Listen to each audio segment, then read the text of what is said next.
Hey, Pirates fans, Doug here. The 2025 season has mercifully ended. Pirates finished 71 and 91. There's all sorts of reasons to point to.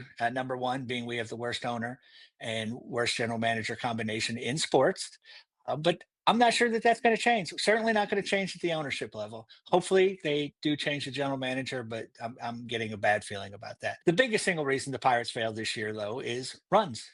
They didn't score enough of them. There's all sorts of stats. There's all sorts of things you can talk about, exit velocity and whiff rate and all sorts of things. But the Pirates didn't score enough runs. Very, fundamental concept of baseball, something you learned in Little League. If you score more runs than the other team, you win. And the Pirates did not score more runs. As a matter of fact, they scored fewer runs than any team in Major League Baseball, 583. The Colorado Rockies scored 597, and they were the only other team to score fewer than 600. Many teams were in the 700s.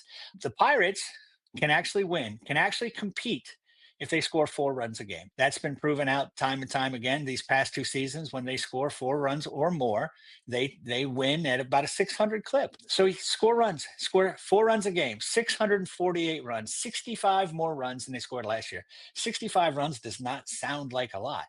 I would think that if you got a good left fielder and a good third baseman, you could probably score additional 65 runs over the course of a season. It's a simple solution. We don't need all the internal analysis. We don't need advanced analytics. We need to score runs. We need to score 648 runs. We need to score 4 runs every game.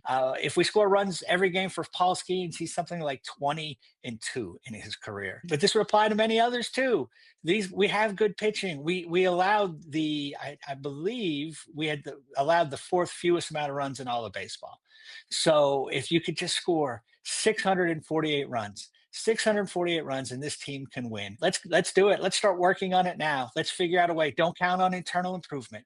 Don't count on bounce back years from Cruz and Reynolds. Don't count on Connor Griffin. Let's go out and get 2 to 3 good hitters, proven hitters, not former first round picks, former top 100 prospects, former this, former that. No, proven players. Let's find guys that have succeeded at the major league level. Let's plug them into this lineup and let's see what happens.